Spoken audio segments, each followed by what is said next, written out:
Salve, salve, investidores! Tudo bem com vocês? Aqui é o Investimento trazendo mais um vídeo e hoje nós vamos estar falando aqui sobre a Petrobras e as notícias conglomeradas que veio chegando sobre a empresa em referente ao segundo trimestre de 2024 e o prejuízo de 2,6 bilhões de reais.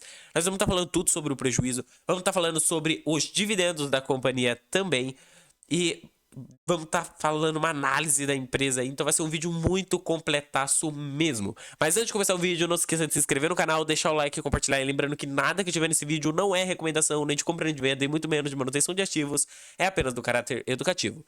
Então vamos começar aqui pontuando. Vamos começar primeiro vendo como foi a notícia, quais foram as respostas aí da administração, qual é uma análise mais completa. Depois eu vou estar dando minha opinião, vou estar falando o que ocasionou o prejuízo, vamos estar falando sobre os dividendos. Esses são os principais tópicos.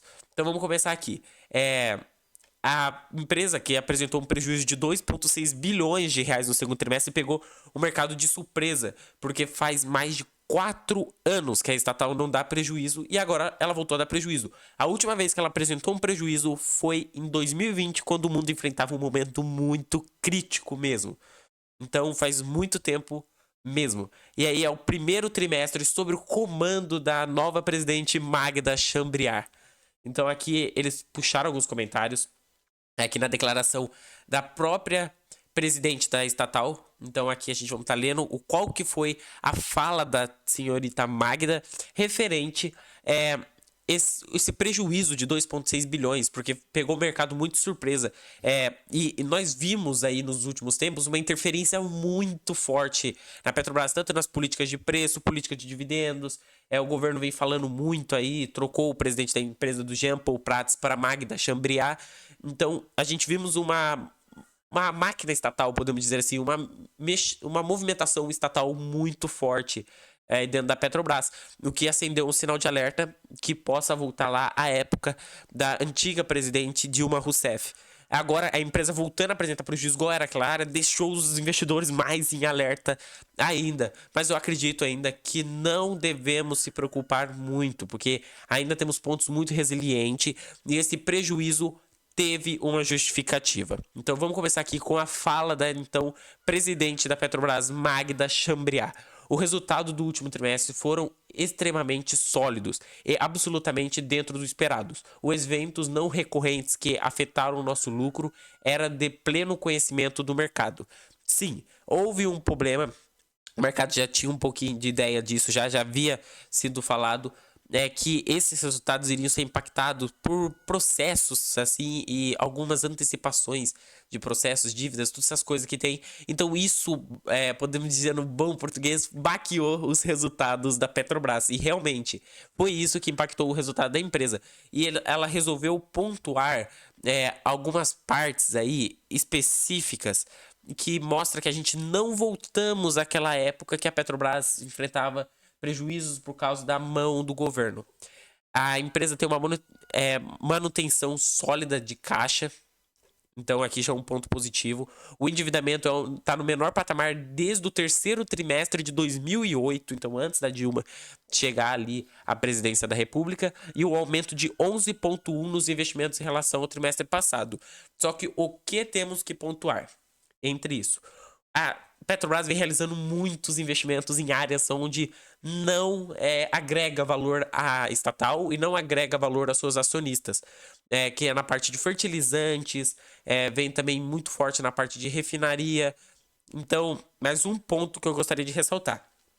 A Magda Chambriard, em uma notícia, já disse que não é a compra de uma refinaria que já foi vendida lá para Mubadala. Todo mundo achava que ia ser o principal foco que o governo queria. Ela falou que não é, tipo, a primeira coisa que eles têm que fazer. Eles têm outras coisas para se preocupar, outras emergências. E ela já deixou muito claro que a estatal precisa investir mais, precisa correr mais atrás de reservas de petróleo, aumentar a nossa produção de petróleo.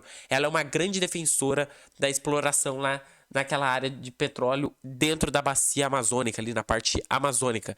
Então, é da margem equatorial, que eles chamam. Ela é uma grande defensora. Ela fala que a empresa precisa sim aumentar seus investimentos em exploração e produção de petróleo e não colocou, não pontuou a parte de refinarias como o principal. Então já é um ponto muito positivo para a companhia isso aí, mostrando que ela tá focando mais em, sim, gerar resultados, aumentar investimento, ajudar a população brasileira ali com aumentos de investimentos, mas não prejudicando a geração de caixa, não prejudicando a companhia, porque ela acredita que exploração e produção de petróleo é o principal. E já imaginávamos isso porque ela foi a presidente da Agência Nacional de Petróleo. Então era bem claro isso mesmo. E mesmo assim, a estatal anunciou 13,5 bilhões de reais em dividendos aos acionistas. Aqui ele fala, ó, este é o primeiro balanço na gestão da Magda Chambriard, que assumiu o comando da companhia em maio. E também é o primeiro prejuízo registrado desde o segundo trimestre de 2020, quando a empresa enfrentou o efeito da... Não posso citar esse nome, porque senão podemos ter problemas aí com o YouTube. Aqui eles ainda ressaltam, se a empresa não tivesse que ter tido o acordo de adesão para a quitação da dívida, ela teria tido um lucro semelhante ao último trimestre, que foi de 23 bilhões de reais. E aqui eles deixam bem ressaltado o valor desse processo. A empresa quitou ali uma dívida de 20 bilhões de reais. Então já podemos ver, se fosse 23 bilhões o lucro, então já afogou ali. E da parte tributária aí, dívidas tributárias, e além do efeito de acordo de 2023. Então a gente já conseguimos ver que foi sim prejudicado pelo essa parte aí da parte do endividamento ali que ela teve que fazer essa quitação. Mas não foi um prejuízo que era para ter acontecido, podemos dizer. Foi uma parte ali não recorrente. Então, se tudo se manter, o próximo trimestre a empresa deve voltar com lucro. Mas lembrando ainda que mesmo que a empresa apresentou o prejuízo, mesmo assim ela ainda liberou um pagamento de dividendo bem gordo, bem generoso para seus acionistas. A diretoria da Petrobras não descarta pagamentos de dividendos extraordinários em 2024. Outro ponto que os acionistas ficam muito de olho, pagamentos extraordinários. Será que Magda não ia distribuir esse dividendo? Será que esse ano vai ter? Será que eles vão jogar esse investimento aí, esse dinheiro para investimentos e outras coisas? A empresa diz que não descarta, então pode ocorrer como pode não ocorrer esses pagamentos. E eles deixam bem pontuado o que vai influenciar isso. Vai ser a continuação, a capacidade da companhia em continuar com uma geração de caixa forte para poder ter esses pagamentos extraordinários. A companhia liberou 13,6 bilhões de reais em dividendos, foi um valor muito grande mesmo. E ainda eles ressaltaram que esses 6,4 bilhões, dos 13,6, 6,4 bilhões vieram da reserva de capital da companhia. Então, eles gostam de ressaltar isso. E o próprio presidente ali da estatal, ali, o presidente de finanças, né? O presidente ali, o Mangarejo, aqui tá bem o nome dele. Vocês aqui, ó. Mangarejo, ele já deixou bem ressaltado que não teria esse pagamento de dividendo aí sem essa parte da reserva de capital. Seria muito difícil pagar os dividendos trimestrais que a companhia faz. Então essa reserva de caixa, eles falou que é um ponto muito positivo na empresa. E ele também ressaltou que sim, a companhia, se continuar com uma geração de caixa forte, geração de resultados forte, deve vir pagamento de dividendos extraordinários e dividendos comum. É isso que vai depender da companhia. E aqui eles ressaltam todos os pontos aí, falando que depois dessa distribuição de 6,4 bilhões de reais da reserva de capital, ainda restaram 15,5 bilhões. Então, pode ser que venha mais alguns pagamentos trimestrais ou que essas reservas sejam mais recompostos. Nessa teleconferência aqui, a empresa citou isso, mas esse processo da empresa continuar esses pagamentos de dividendo, mesmo apresentando prejuízo, mas continuar um pagamento de dividendo forte, não como foi em 2022, mas como foi na gestão de Jean Paul Prats, o antecessor da Magda Chambriard. Como que foi? Ele tinha uma política boa. O Jean Paul Prats pagava muito dividendos. E muitos dizem que foi o dividendo extraordinário, os pagamentos de dividendos que fizeram ele cair. E a Magda Chambriard apresentou ali no seu primeiro trimestre, mesmo com prejuízo, um dividendo muito alto mesmo. E teve uma retração no CAPEX da companhia. E isso aí, podemos dizer, deu uma revoltada na FUP, que é a Federação Unida das Petroleiras.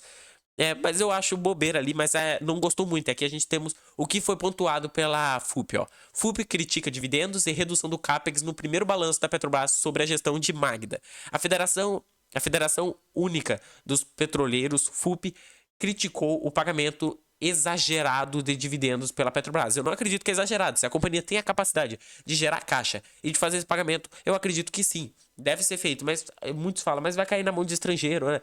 Eu falo isso como acionista também, que eu acho muito justo um pagamento para os acionistas, mas temos que ressaltar que uma participação muito significativa desse valor vai ser entregue ao governo federal. Então, tecnicamente, obviamente que nem tudo é seguido, mas se caiu na mão do governo federal, provavelmente isso irá beneficiar a população brasileira, que são mais recursos na mão do governo, para realizar mais investimentos em saúde, educação, segurança e infraestrutura.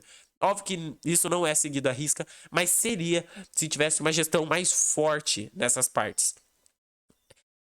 Referente ao segundo trimestre do ano, a redução do CAPEX, principalmente por ter atingido o quórum business da empresa na área de exploração e produção. Em nota divulgada nesta sexta-feira, um dia depois da estatal ter divulgado o prejuízo de 2,6 bilhões no período por fatores não recorrentes e mesmo assim ter distribuído proventos aos acionistas. O coordenador da FUP, David Bacelar, disse que a entidade sindical está atenta aos caminhos que serão seguidos pela gestão da presidente Magda Chambriard. Falando aqui bem na minha sinceridade, teve ali uma retração de 21,6 e 27,6 no volume dos investimentos. Eu acredito assim, como eu falei, isso beneficia assim, os acionistas. Não devemos levar isso tanta relevância. Eu gosto aqui no canal, isso é bem explícito para os nossos inscritos.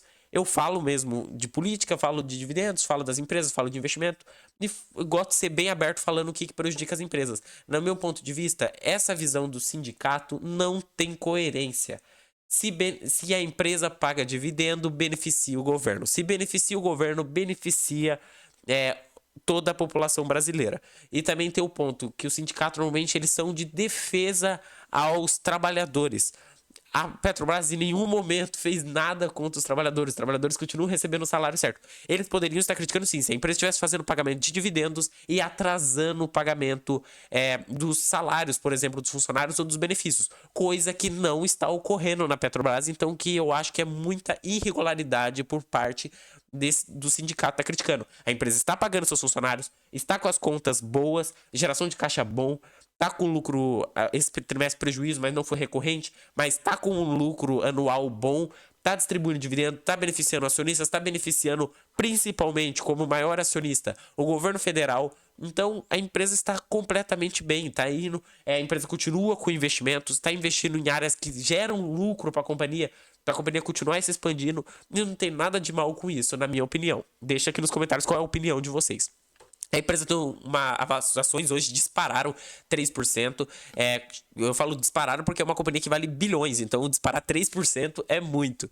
A empresa aí chegou a R$ 40,60 com dividendo de 16%, com uma valorização nos últimos 12 meses de 41% e no mês atual de 1%. A empresa tem 176 milhões de reais em liquidez, 100% de tag along e 3,93% de participação no Ibovespa. Tem ações ordinárias e preferenciais. Nós estamos analisando as ordinárias. A Petrobras é uma empresa excelente se não fosse estatal, na minha opinião. Porque nós podemos ver aqui, a empresa tem um PL bom, um PVP ótimo, um EV/EBITDA ótimo, um lucro por ação maravilhoso, um valor patrimonial muito bom, dívida extremamente controlada, margem bruta boa, margem líquida boa também, o ROI bom, vem crescendo receita e vem crescendo lucro. O único problema é que ela é estatal, então esse PVP teria que estar descontado, eu diria assim, em torno de uns 0,90 a 0,95. Eu compro o Petrobras a R$ 32 para baixo, 33, 32 reais. Mas a empresa está pagando bons dividendos, mas ainda tem o risco estatal, então por isso que eu ainda fico mais alerta e olho muito para suas outras empresas ali de petróleo da bolsa. Nós conseguimos ver que é uma empresa que pagou muito dividendo. Os medos das pessoas quando viram esse prejuízo era voltar para essa fase aqui. Não, foi uma parte não recorrente. A companhia continua sendo sólida financeiramente. Nessa época a empresa ela era uma das empresas, se eu não me engano, a maior do Brasil, ou uma das maiores empresas ali com maior dívida, uma das empresas mais endividadas.